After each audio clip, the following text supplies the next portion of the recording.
Eh bien bonsoir, Olivier Rollier pour une nouvelle vidéo de morphopsychologie. Nous sommes le samedi 27 octobre 2018.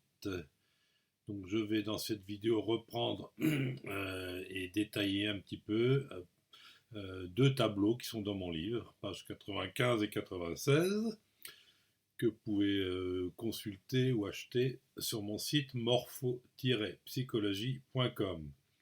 Alors on passe en revue un petit peu dans ces deux tableaux les grandes lignes globales pour appréhender le visage et la psychologie de l'individu. Donc on ne s'attache pas trop aux détails dans ce cas. Donc elles sont essentiellement dues aux données de Edward Ledrich et un petit peu de Brigitte Gutmann en deuxième page. Tout d'abord le cadre large, le cadre étroit. Le cadre, ce sont les pulsions de l'individu, les pulsions inconscientes. Donc si le cadre est large, eh bien, dans ce cas, il y a beaucoup de pulsions, et donc dans ce cas, le sujet aime le pouvoir, et il aime tout maîtriser. Le pouvoir, c'est le mot-clé du cadre large. Alors ce cadre large, on l'a déjà vu dans la vidéo, peut-être pour certains d'entre vous, le cadre large, ça se mesure surtout sur le cadre, la partie moyenne du visage, la zone 2. Et donc soit on le mesure avec un centimètre, soit on le voit visuellement, intuitivement, avec l'expérience. À retenir que si le cadre est large, d'après la méthode d'étude de Ledrich et par ces mesures auxquelles j'adhère totalement, si le cadre est large, entre les deux oreilles, forcément la zone médiane et éventuellement tout le visage sont bas. Donc tout ce qui est bas, tout ce qui est court, ça induit de la vitesse. Tout ce qui est haut, c'est lent. Donc là, dans le cadre large, forcément le visage moyen et le visage en général est petit et bas. Donc tout ce qui est bas, ça veut dire rapide. Et donc avec ce pouvoir fort, ça veut dire qu'on survole, on survole les problèmes. Mot important. On va vite dessus, on passe vite dessus, et donc on n'approfondit pas du tout. Donc si le cadre est large, il y a de la maîtrise surtout, du pouvoir surtout, mais on ne sait pas maîtriser tout, on n'a pas le temps, on n'aime pas s'apesantir. Et de ce fait, on aime bien le concret. Et donc on a besoin d'être épaulé par des personnes qui peuvent approfondir méticuleusement les sujets. On a besoin de s'associer dans ce cas-là. Le pouvoir, c'est bien, mais on est obligé d'avoir du pouvoir. C'est une qualité, si l'on peut dire, autant qu'une obligation. Donc finalement, bon, c'est pas forcément génial. Alors le cadre étroit, bon là, le cadre est peu large, donc de ce fait, il est haut. Dans ce cas, le sujet aime maîtriser, bien sûr, mûrir les événements en approfondissant à fond quelques sujets seulement. Il ne va pas s'impliquer dans tout.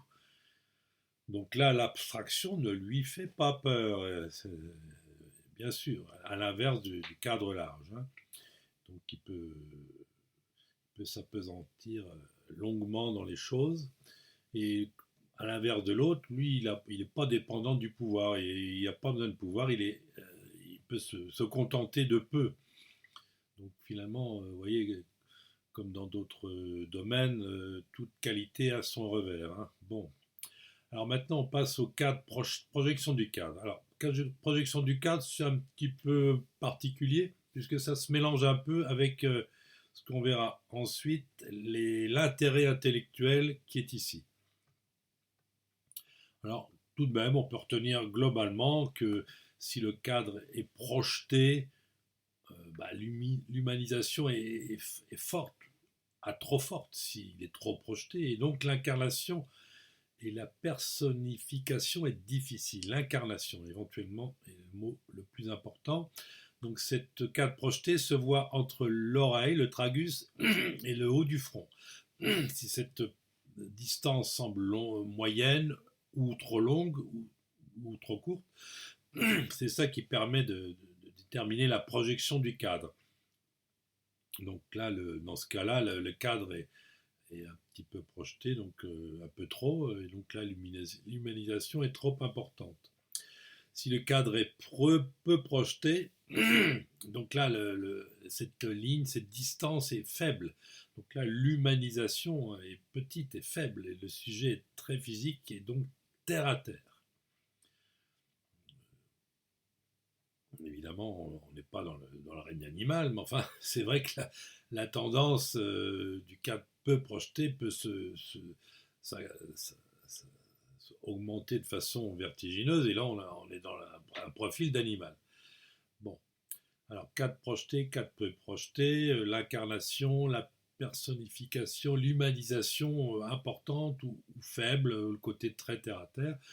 Bon, on passe maintenant à la zone médiane et à la convexité du visage. Donc là, pour ce faire, il faut étudier la ligne frontale qui passe par les sourcils et qui passe par la pointe du menton. C'est elle avec laquelle on peut voir si le visage est convexe, plat ou concave. Convexe, c'est projeté, plat ou concave, c'est le visage moyen en retrait.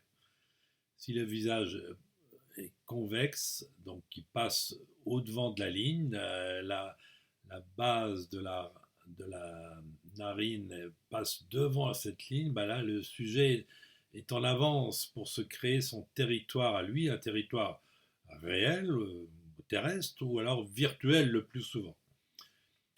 Il faut savoir que la projection, c'est l'avancée du temps.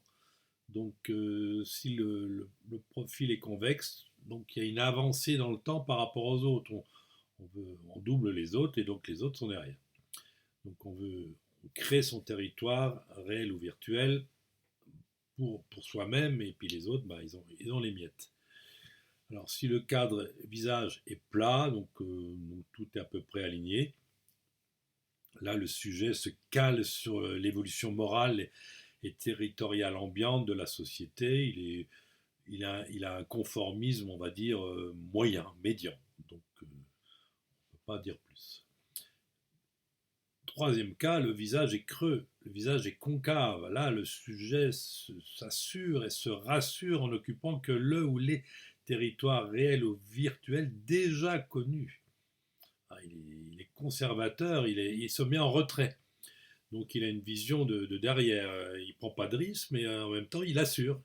Il ne prend, pas de risque risque puisqu'il se met en arrière. Hein. Donc c'est une position confortable, si on peut dire.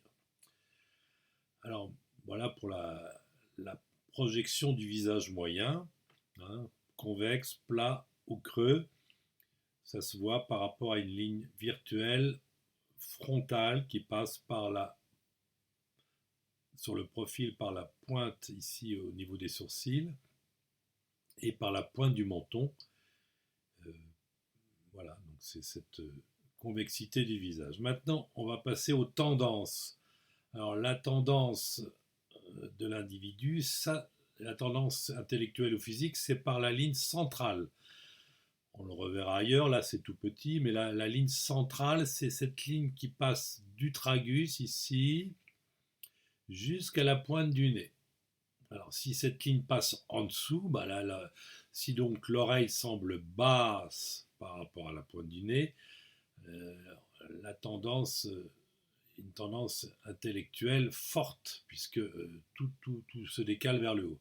Donc là, le monde des idées est prépondérant au dépend de la mise en œuvre concrète. Les idées avant tout. Alors, quand c'est un peu trop, bah, c'est pas très équilibré, bien sûr.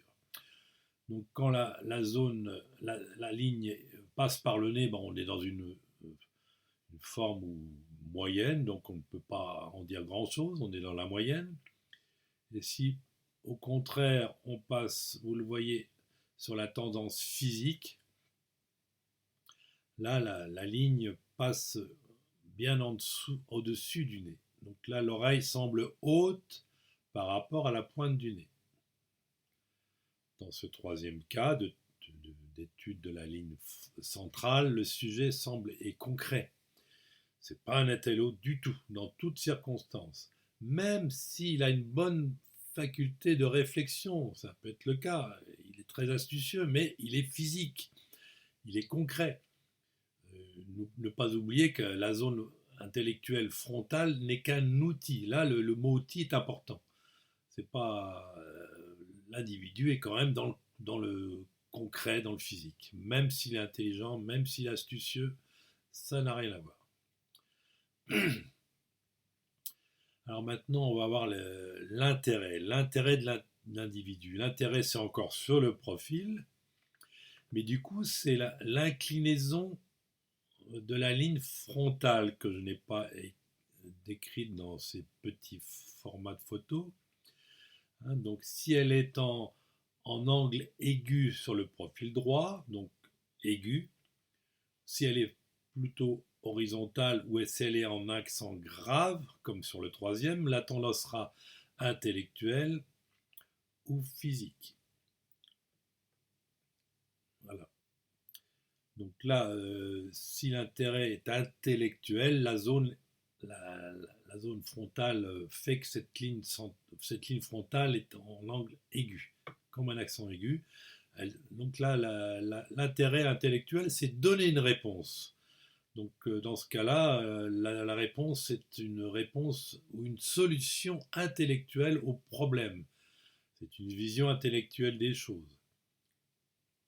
Si au contraire, la ligne est en accent grave, eh bien là, on donne une solution concrète aux choses. On résout les problèmes matériellement avec une vision matérielle. Donc, intérêt intellectuel, accent aigu, intérêt physique, accent grave. Réponse intellectuelle, solution intellectuelle, réponse ou solution concrète dans le deuxième cas.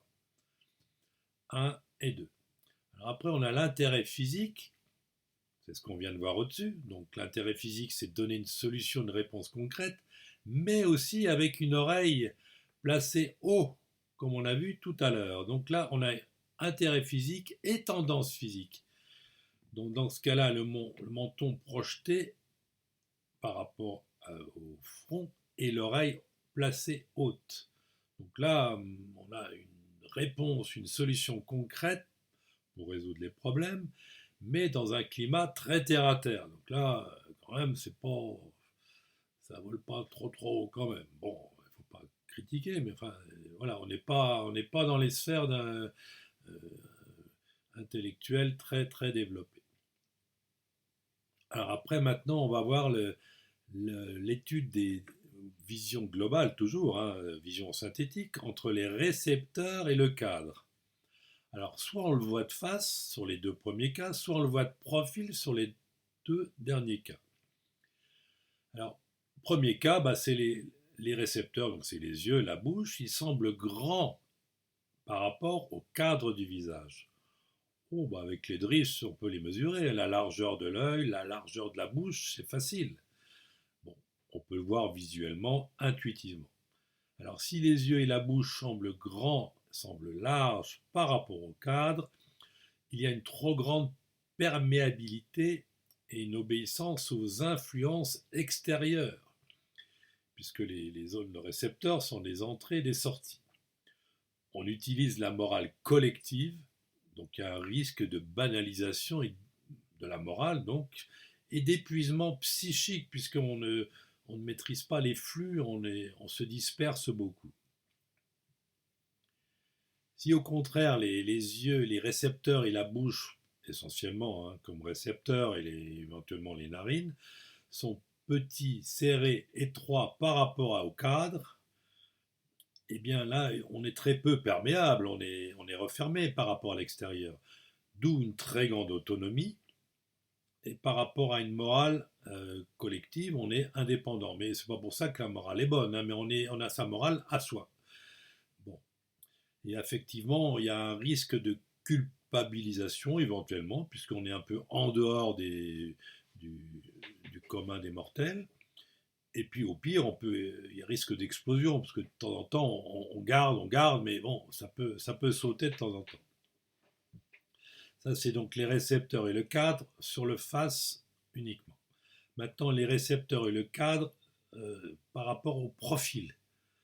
Donc là, alors bon, je rappelle que cette vision synthétique est due à Brigitte Gutmann, qui est intéressante, hein, bien sûr.